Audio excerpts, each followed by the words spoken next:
Welcome to another edition of Believe in Giants. Bob Popple, along with two-time Super Bowl champion Carl Banks. And Carl, I know it's been a busy week for you. Yeah. With another starter line being released. This one, not the black ice one, this one pertaining to football. And we're going to get into that during the course of the show because I'm looking at, first of all, your whoever your photographer was. I mean, everything was like on point. Like, that's seriously. the Giants' very own Matt Swin. Oh. Him and Dave, Mike Becton. I'm saying Dave. Mike Becton and Matt Swin they should win awards for the stuff they're doing. It's just incredible. We're going to put some pictures up later on. I know you'll get that to our producer, Alex. But, you know, the Giants play the Packers this week, and we're going to get into our preview in just a bit. But to get things started, we're going to welcome in a very special guest. If you watch this podcast, you're a hardcore Giants fan. And if you're on X, formerly known as Twitter, if you're not following Big Blue VCR, then you're missing something. Matt from Big Blue VCR joins us here on Believe in Giants. Matt, welcome to the program. Thank you so much for joining us. Thanks, Bob. Thanks, Carl. I'm thrilled to be here. I'm a big listener. I've been telling a friend to tell a friend for a while since you started, nice. So I'm thrilled to be on. So explain to the audience where this passion, not for the Giants, but to create this Twitter handle, Big Blue VCR, came from. And we have to get into the weeds of your library. But let's start with what motivated you to do this.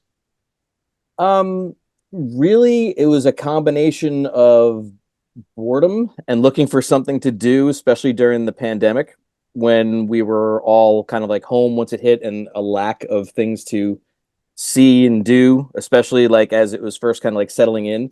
At that point, like most of us, we started working from home.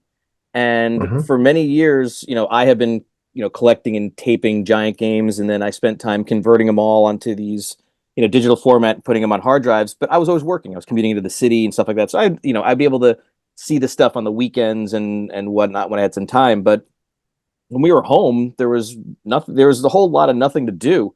So to kind of keep myself occupied, I just started taking these clips and putting them out on Twitter. And it started to pick up steam, and people like enjoyed them because I think people are also looking for something to do. And, you know, it was a little bit of, you know, in some ways kind of like comfort food, going back and seeing like, you know, old Giant clips, which were always, you know, I tried to make them positive and things that people remembered and liked.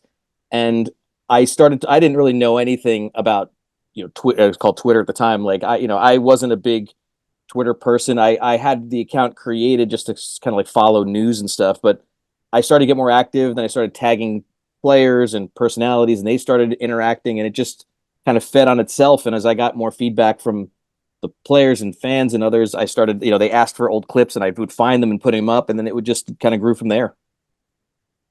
That's incredible because as the Giants come up on their 100-year anniversary, these are the kind of things that serve as primers, if you will. Like, people can, you know, the emotional connection that fans have with their team, and it's just, especially some of the great moments in Giant history, it is just amazing, some of the stuff that you put out, because I'm looking at some of the plays that I've been involved in. I'm like, wow, I was pretty good. You know, like some of the San Francisco stuff. But it's just amazing that, like, the depth of footage that you have too. It's just not, you know, just highlight stuff that you can pick up on any post game. This stuff is pretty good. This is like, you're finding really broadcast, like your VCR and everything or whatever, but like as you're watching the game, you're capturing some really good stuff. Yeah, no, it's interesting you say that, Carl, because one of the things I do is I have the original broadcasts. It actually, the collection I have started in the mid 80s, because as the time the Giants were really getting good, I was like, you know, 1984 to 85, I was 10, 11 years old. So I wasn't able to stay up to watch the Monday night games. So what I would do is I'd record them and then come back the next day and watch. And that's why, like, my biggest surprise was 86 in San Francisco. I went to bed, it was 17-0. And then I wake up and it's, win 21-17. So I had all of these tapes kind of like, the full broadcast, which I kept on, on the side. They were like in a box in like a closet at my house where I grew up.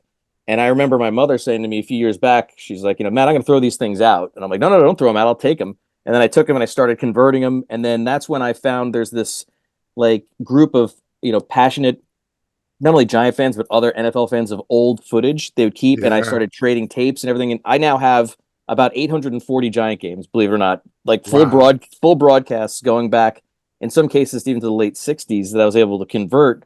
And as I got into the practice of like leading up to the Giants' next opponent, I started going back and looking at old games and cutting them up. And that's where I'm finding that stuff from like, oh, in the second quarter, John Madden mentioned this one thing here. And then later on, if you hear like, some famous highlights afterwards, you can see like from the original broadcast, like how the thought process went and why he would be talking about things like that. And Yeah. you can find these little nuggets as you're going along, and it's amazing. It's only a trip down memory lane, but also like you mentioned for yourself, like seeing these old highlights, like wow, like I was good at this. You can see now the plays that the teams were making in the 80s, and as we're talking to younger fans, and they're probably like, oh, these old guys are just just talking about the glory days. I can show the original tapes, like here it is, like you could see it for yourself, and they're like, oh, like Carl was amazing against the 49ers, and LT really was the GOAT, all that stuff. They can see it at the time it was, which actually gives a better perspective of it gives more gravitas to the stories we've been telling. So one of my questions is, and we're talking with Matt from Big Blue VCR, and in order to keep some anonymity, we have the logo, not necessarily him on camera. One of the things I think that is really cool is you will pay homage to Giants that maybe weren't part of championship teams, that weren't on great teams, and players that were not necessarily stars even when they were playing. They were good players. But if it's their birthday, you'll put up some video of that player. Like, how do you have it all cataloged where you can find all this stuff? You find out that it's Jim Finn's birthday or something like that, and then you got it, and next thing you know, it's up. Yeah, funny you mention that. Jim Finn's birthday, I think, is actually tomorrow. As you mentioned that, and the reason I say that, giant alerts. Yeah, the reason I say that is I'm not that crazy that I know exactly what it is. There, I do use Pro Football Reference that I look through and I see the birthdays and I look through the names and we go, okay, these guys all played for the Giants, and I'll find them. I have the individual seasons all cataloged, so like I'll have the entire 80 season, 85, 90, whatever it is, all broken down, the individual games. I will then, in some cases, I'll just remember like a play that they made in the game that, I'll then feature. I'll go and I'll find that footage. In other cases, I'll do a little bit of digging and I'll look at some old games they played and I'm like, oh, okay, in this one, he had an interception. Let me find when that was. And I'll scrub through and identify it. And to your point, Bob, like I actually I like almost the challenge of finding some of these players that are lesser celebrated, I'll say. But I love featuring guys, especially from those teams that didn't fall in the championship teams. An example, even just the other day, is I was showing the Packers Giants 1983 on Monday night, and Rob Carpenter had a big game. I love showing Rob Carpenter highlights because Rob Carpenter is a guy who was so important to setting the foundation for the winning that came later for the Giants. But unfortunately, his last year was 85 for the Giants. He just missed being there in 86. And I will tag Bobby Carpenter, his son, who played for the Cowboys and Ohio State, played there, on these highlights. And he actually just posted a thing the other day where he was thanking me because he's like, he was seeing these highlights for the first time of his father, and he's showing it to his kids. So they're seeing their grandfather playing like at the height of his powers there, for the Giants. And it's just something that's kind of like, a little bit like the passion behind it. Like I appreciate not only, guys like Carl who have the rings, but the guys who for one reason or another, sometimes it's not on their own fault, never got that. And you want to kind of celebrate that as well. Listen, I can't, I think I speak for 99.999% of Giants fans at any level can't show enough appreciation for what you are giving us, because it is such a, like, for young fans to have a point of reference, right? And I don't want to say it's unique to all fan bases, but this one is unique because we can actually, our younger fans can actually have a point of reference to what great Giant teams were, or what great Giant moments were, or great Giant players, and they can speak on it because they actually have it, right? And you're constantly feeding the brains of not only young Giant fans, but older fans alike, that they can really kind of relive some of these moments or live them for the first time and really say, wow, these were great Giant players or great Giant games, or this is a memorable game. That's just so many really good things that you're doing with this. So I just want to thank you. No, I appreciate that, Carl. Like I said, whatever I can do to even give back a little bit where I can in some of this, because one of the things I love hearing from people responding to me, and Twitter can be a rough place, as we all know, at different times. But I have been fortunate that it's kind of overwhelmingly been positive for the most part. I love when people write back to me. They say, I was sitting with my father the other day, and he's getting up there in age, and he's responding and seeing some of these old clips I'm posting, even some of the older stuff that I'll find from Giant yearbooks that I'll have found off of YouTube and other places from the 1960s and 50s in some cases, and I'll show those, and they'll remember and they'll talk through those stories and things that they can there's a lot of family when it comes to the Giants or the Giant fans. A lot of it's families all come together around the Giants, during good times and bad. And when I'm posting this, I hear that feedback from people, thank me for that. And being able to do something where I'm kind of having fun myself doing it and realizing that other people are enjoying it and getting, a positive feel from it without me kind of really completely full or extending myself in that. I think I'm thrilled. I'm thrilled to hear that.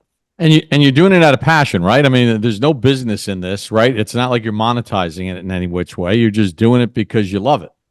Yeah, no, I've said I'm the worst businessman on earth when it comes to the Giants. Even my own season tickets, I will refuse to sell my season tickets to another team's fans. I just won't do it. I don't care what they are, So I the next dollar I make on this will be the first. It really is something that maybe if I'm smarter, I would have figured out a way to do that, but for right now, it really is just a passion project, and because of that, it gives me freedom to do things right. I can show some random game from 1982 or whatever that maybe someone would be. I'm sure there's somebody who has metrics on that, oh, that's not the right angle, right buzz. I'm I don't care. I'm just going to show this thing because I think it's interesting, and I do Pain Week, which everyone has grown to love to hate. That thing is a nightmare to try to do. Nobody in their right mind would do that, but I do it because I'm oh, I can, because I'm not losing any money because I'm not making any money. Right. Oh, that's awesome. Hey, I got this has been. Tell me if I'm wrong, but has this not been a banner fall for you with as far as because I always retweet your stuff, I make comments on it, and I've been a big fan of it since I first stumbled upon it. But you've suddenly gotten a lot of really cool followers now, don't you? Oh yeah, what was it, a week or so ago? I think I'd mentioned I was college touring, and all of a sudden, Phil Simms follows me, and that came out of left field. Cool. And for me, I said, as if you had told 10-year-old me, at first you explained what Twitter was and told me that Phil Simms was following me on it, my head would have exploded.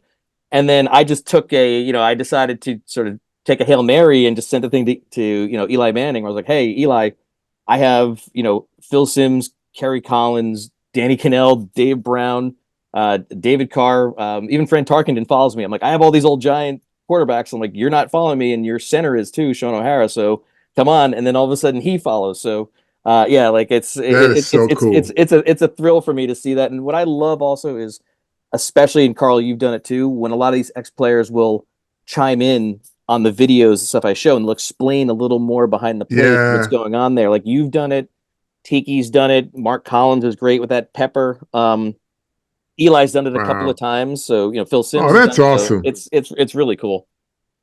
So I love when TV has evolved and TV's changed, and I work in television as well, and the way games are presented are a little bit different. And back in the day, CBS was really into the tease. Now it's all about like kind of getting to the game.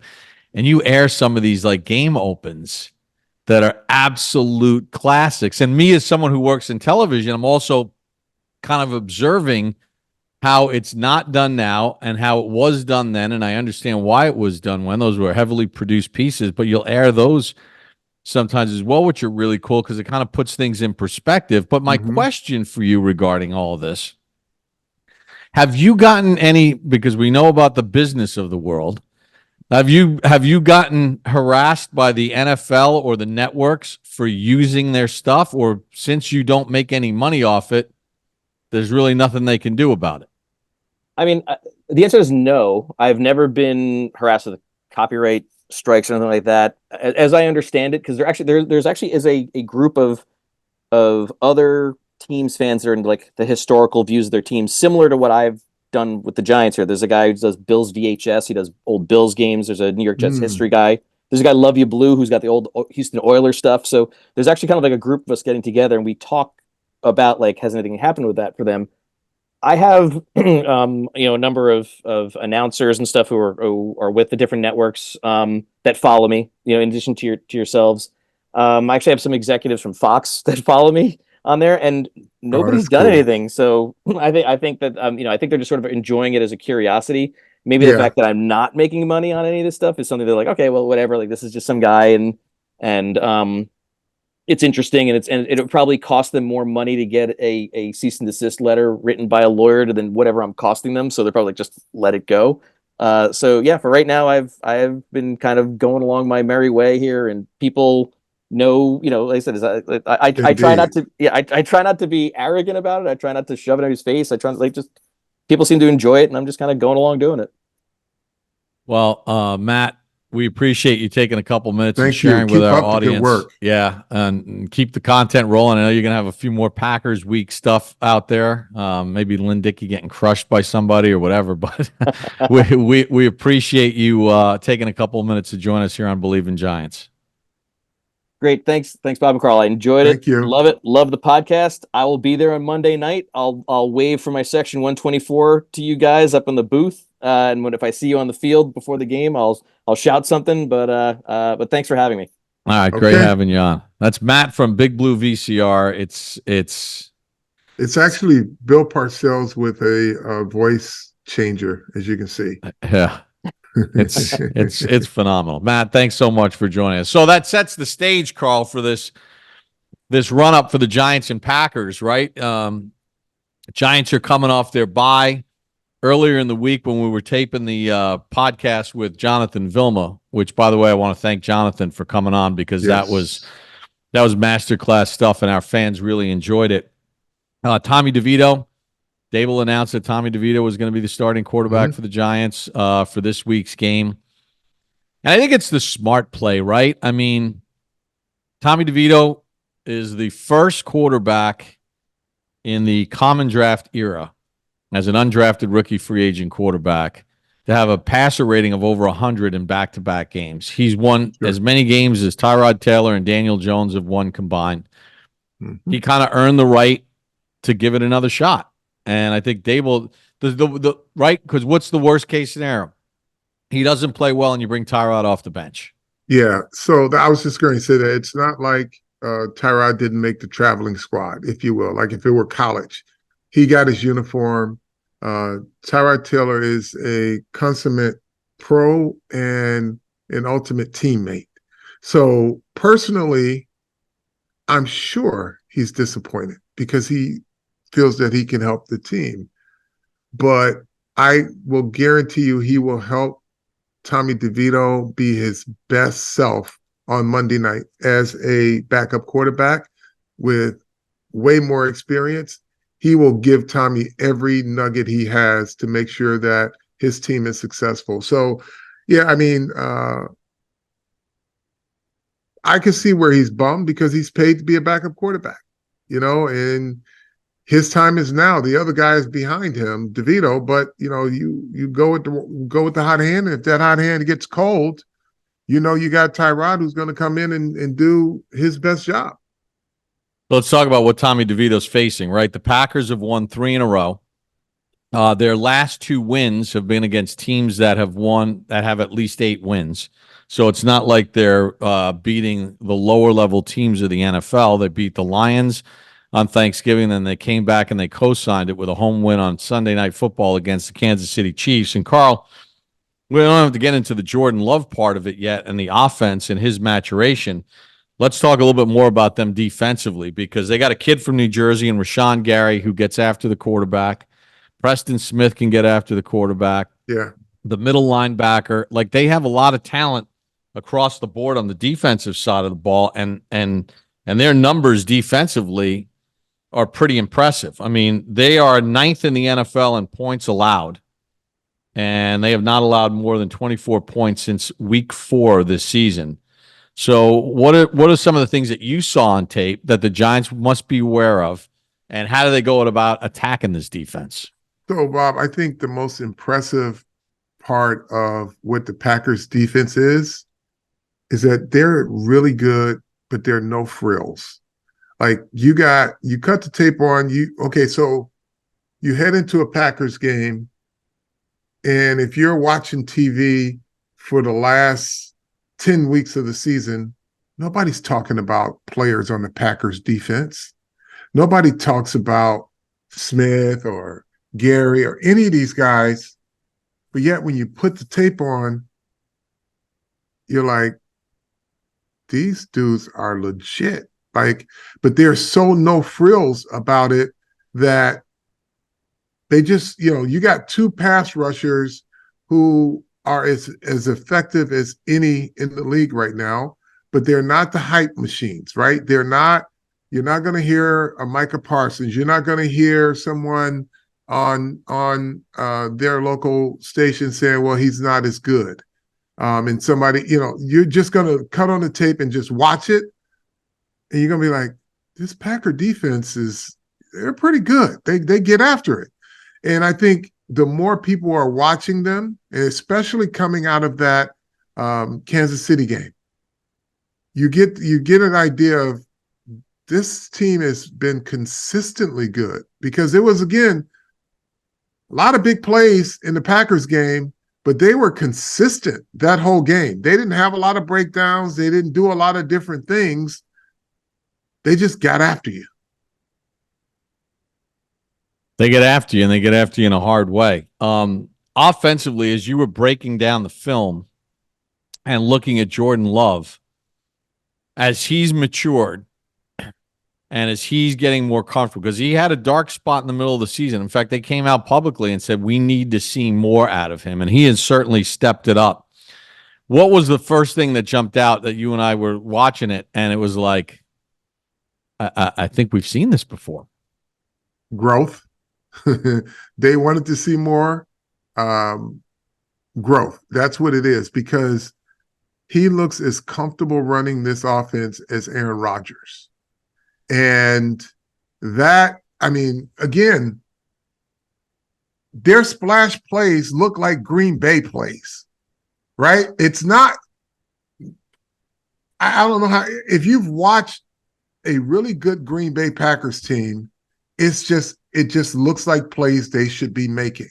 When Aaron Rodgers was there, he's got great arm talent. He does this, that, and the other, but they're just Green Bay Packer type plays. That's where he is now with LaFleur in this offensive system, his receivers. Even though he lost one, they just look like they're comfortable running their offense. And that's scary because it looks so routine, right? You cut the film on. Again, here's their offense. This is how they run the football. This is what they do to pass the ball. I looked at the Packers game, the Vikings game, and he made it look so easy. The passing game looked so easy. Knew everywhere he was going to go with the ball, his pre-snap reads. Brian Flores is a guy who will blitz you. He will give you a lot of different looks. He looked like he made every right decision in that football game. And that is that's the Packer football that people are accustomed to seeing. It's not, nobody's going to jump off the page and they'll be talking about you unless you're screwing up on talk TV, sports TV. But then you cut the game on and you're like, damn, they're good. And they're back to being that type of team where everything just looks uniformly good and routine. It's like these are the things that when you look at a Packers game, where they are. They don't have a lot of holes. They don't have a lot of breakdowns. You have to beat them, and you're going to have to beat their scheme because they're executing their scheme extremely well. Yeah, I mean, you can even go back to Favre. And one of the things, as far as their offense looking like their offense in a lot of ways, one of the things that you and I noticed, and I looked at some more tape during the course of the week, was how Love is now processing things a little bit better. And like a Rodgers, he's extending these plays within the pocket. He's feeling pressure here. He's sliding to his left. He's stepping up. And these are now becoming extended plays where it's almost scramble drills. And everybody seems to know where they need to go based on that. And his movement within the pocket, forget about him running around. It's little stuff like you would see with Rodgers and like you saw with Favre, Yeah. Scanning. Oh, I got to step up here. Scanning. Let me slide a little bit to my right. And then he's throwing guys open or guys are getting open. And it's pretty impressive what we've seen over the last couple of weeks. So the Giants, this is going to be a challenge because you got to cover the entire play.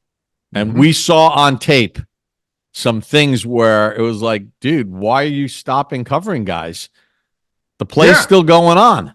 Play's still going on. You got three guys around a receiver, and they all just stop. And the receiver keeps playing, and they know the quarterback is extending the play, and he's wide open as a result of it. He's covered until he's wide open, and three guys were around him. But it's like, when I talk about what Packer football looks like, the type of Packer football that we had grown accustomed to, quarterbacks are moving, but it's all controlled, right? It's not hair on fire, the house is burning down around me. It's all, just every move, every scramble, there's a purpose to it, right? If he steps up, there's a purpose. And the way you have to do those types of quarterbacks, and it was Favre was no different, Rodgers was no different, you got to hit them off schedule. You got to find a way to disrupt the timing, not just to make him move in the pocket, because that's what Packers quarterbacks are taught to do.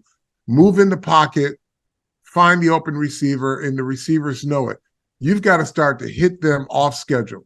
You've got to disrupt something in the timing of their offense, and it probably has to start with stopping the run game because they're an effective run game that impacts how they pass the football. But this will be a big challenge. The Giants, they can't come out and play a game where they can play 3 quarters or 2.5 quarters and then just be okay down the stretch. They've got to be consistent throughout the game because that's the type of offense they're facing. That's the type of defense that they're facing. Like, these guys are just steady as you go, really, really good football players, but there's not going to be a splash play that they have their pressure packages, but it just all looks the same. It looks like really good Packers football again. I want to get something off my chest. When Daboll announced that Tommy DeVito was going to be the starting quarterback on Tuesday, I got hit with a barrage of tweets, and I think you might have been tagged on a bunch of them. Yeah. It was like, what is Daboll doing? This goes to show that he's really inexperienced. He doesn't know what he's doing. Why is he announcing on Tuesday who the starting quarterback is going to be for Monday? Why not keep the Packers guessing and unsure of who to prepare for? And some teams will do that. But I think here's where that thought process is completely wrong in this specific situation. And I'm going to give my opinion, and I couldn't type it all on X. My opinion is this. What Daboll did was he announced that DeVito was the starting quarterback. There were media avails that day. He's got a young kid who's an undrafted free agent who's kind of riding high, having won 2 in a row, getting ready to play on Monday Night Football in a stadium 10 minutes from his house. Mhm. You announce it. Forget about the Packers. The Giants have to do what they're going to do. And basically, the offense is relatively the same whether Tyrod's playing or DeVito's playing at this point.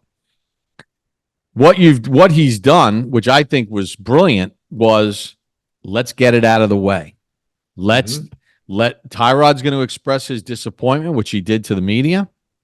I'm going to field all these questions. Now, he took a few more questions on Wednesday, but then but then he kind of cut it short. DeVito got his interview. The last thing you wanted during the course of this week is every single day that there were media avails. So who's starting at quarterback on Monday night? Who are you going to have a quarterback on Monday night? We're still evaluating that. They knew coming off the bye who they were going to have as their starting quarterback. They had a bye week to discuss it. They came back. They had their meetings as a staff, and then Daboll making the final call. In this situation, eliminating distractions within the locker room, I think, was the right move. Get it out of the way on Tuesday and a little bit on Wednesday, and that way you have Thursday, Friday, Saturday, Sunday. It's not a distraction. So I think it was Bob, the smart move. It was, but here's the other thing too, Bob. The players will not have to answer these questions all week either. That's what I mean. That's the crux of it. Right. So because then it becomes, you ask the question 150 ways if you're a journalist, if you don't have an answer. And then it becomes, well, who do you prefer to be the quarterback? Well, what would you like to see back there if Danny, if Tyrod or Tommy are out there? What's the difference in the two? Right. Do they throw? You get all these ancillary stories that come out of a non-decision by a head coach by putting it out there. Now everybody can go back to work and focus. You get one story and you get probably 2 days worth of coverage on it. Yeah, I mean, you don't need Jalen Hyatt every day being asked a question as to, well, who do you think is going to play? Who got the most reps? Who throws a different it's right, or Slayton or whomever. It doesn't matter. Well, this is kind of in that same vein. Kim Jones, our friend, asked about Isaiah Hodgins, and it became a whole, well, why doesn't he deserve more playing time? And it took on a whole line of questioning from Kim, but that very easily could have become a whole issue amongst other reporters following up on it. I just think Daboll just said, look, he's given these guys that packages, and this is the way it's working. But, had another reporter started to follow up on that, and then they take it to the locker room and they start asking those questions. That's how these things get going. So a quarterback situation would definitely have taken on a life of its own. Oh, like you wouldn't know anything about that. Sims, Hostetler. I mean, remember that whole fiasco? Oh, yeah. That whole training camp in 91? Yep. I mean, it was brutal. Make a decision and roll with it. And this way it's on board and it becomes a dead issue. And hopefully Tommy plays well. Before I move on, do you have anything else that you want to talk about with this game? Because I got to get to the other thing. No, I think we covered it. I really want to see how the Giants come out in this game. This is, the Packers are more of a polished version, and I hope they don't take this the wrong way, of what the Washington Commanders defense used to look like. Just steady as you go, just all day, every play, they were going to be there. When they had their edge and their inside guys, and they had a backer, it was just, you knew every single play you had to line up and you had to block somebody. They weren't taking plays off.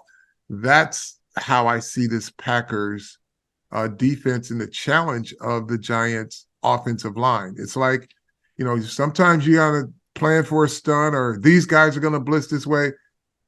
this is a team that just lines up. You got to worry about their base defense first before you even get into the other stuff that they can do. So that was kind of the analogy. But when you look back on when Washington were good defensively with that same group, that's what you just had to worry about individual players. So just in buttoning up the game, this is the 99th year of Giants football. Monday night will be the 1,400th regular season game for the Giants. If they were to win, they would earn their 400th regular season home victory in franchise history.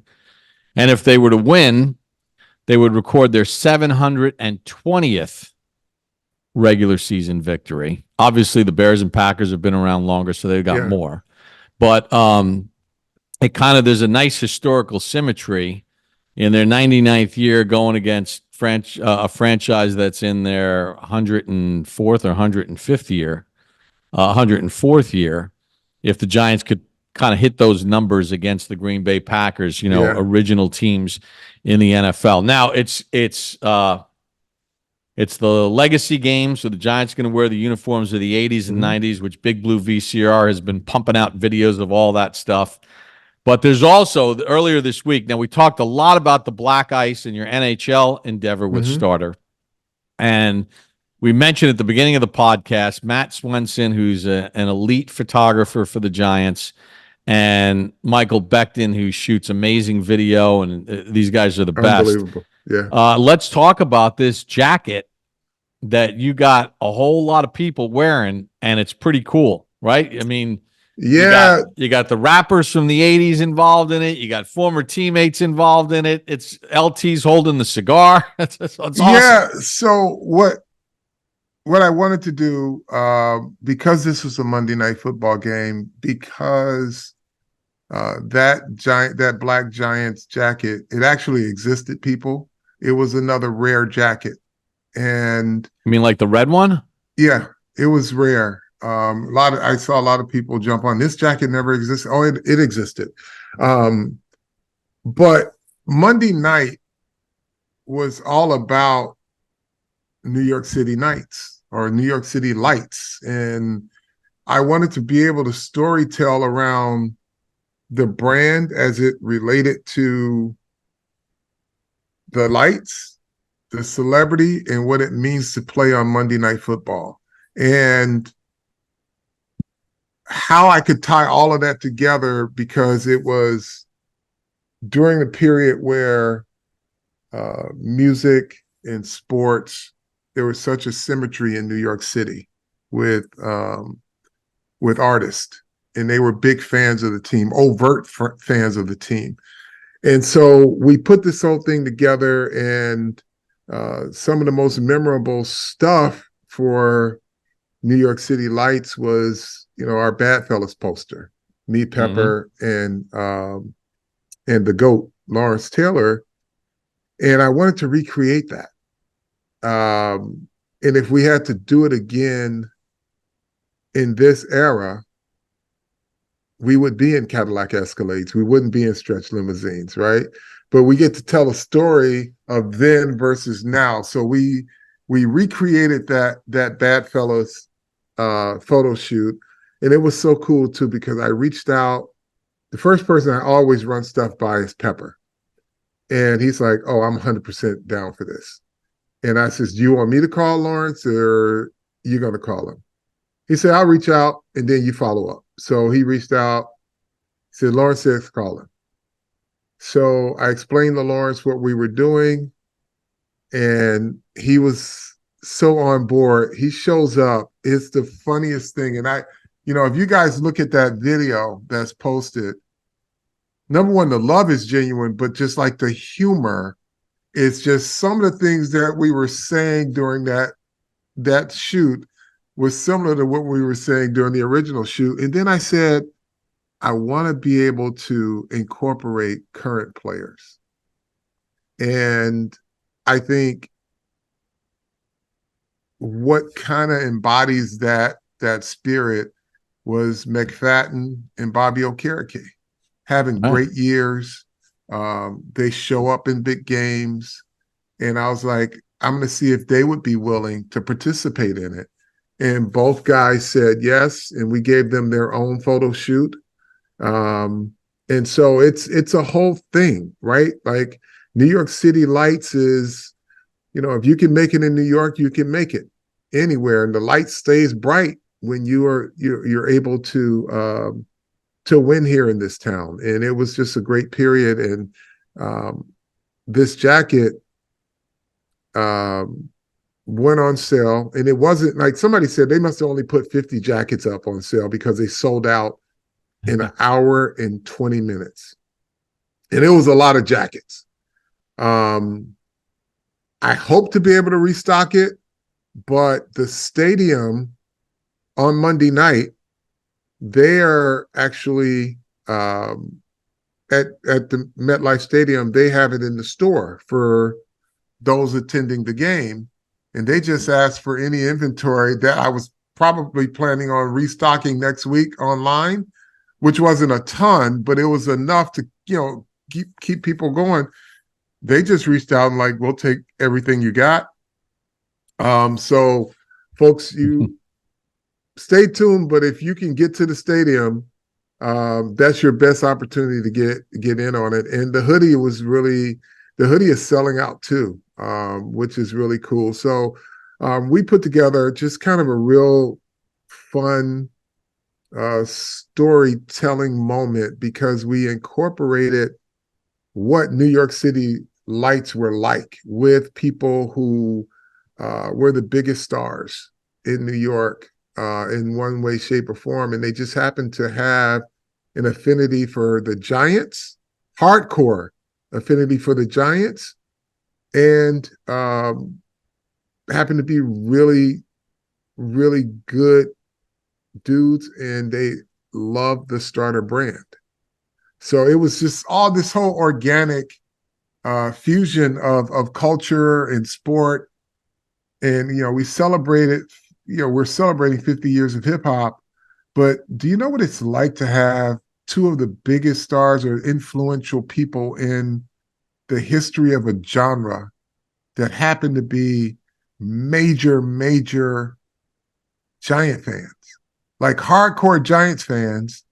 And then you look back on album covers and they're wearing starter jackets, or you look on the cover of a magazine from the 90s or the 80s, and these guys are wearing not just starter jackets, but Giant starter jackets. Right. Which is the coolest thing ever because though you have mega stars now showing their football fandom and not caring because it was a status symbol. And I think that was just really cool, man. It's pretty awesome. It's between the Black Ice NHL initiative, Yeah, and now this one. So what's the name of it? the starter jacket. Yeah, like It's called.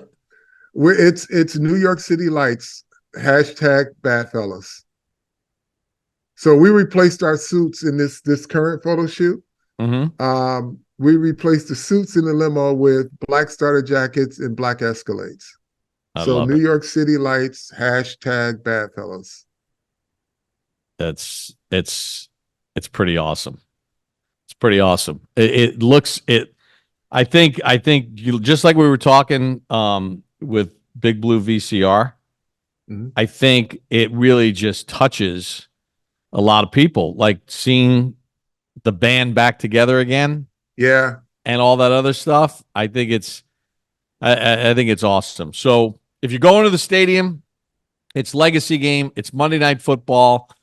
Maybe instead of getting yourself the Italian sausage and peppers as you're walking in, or grabbing a hot dog or a cold beer, you may want to go to the team store right away if you really want to get one of these jackets. Yeah, you might want to do that. And the Giants are actually running a sweepstakes on a jacket. There's one that Pepper, myself, and Lawrence signed. So that there's going to be an opportunity for some lucky fan to win that jacket. And then stay tuned for the Badfellas, the poster and / Badfellas hoodie that Lawrence, Pepper, and I wore on the set. I think everybody in the group, we can't do it without their sign off. And everybody amongst us want to figure out how to make it happen. And I just want to do it the right way. And I gave, Pepper and Lawrence both my word that nothing would be released to the public outside of what we wore on that set, until we can all figure out how to make it work for everybody. And we do, and we want it to happen. So guys, stay tuned. Hopefully, we can make an announcement before the holiday or before the new year so that you guys can have that stuff. But I want to be able to incorporate with the product, the apparel, that actual poster too, that we just shot, the redo. So that's awesome. It'll be fun. All right. Yeah. Good luck with it. How do we like to end it? Tell a friend to tell a friend. Believe in Giants. Giants.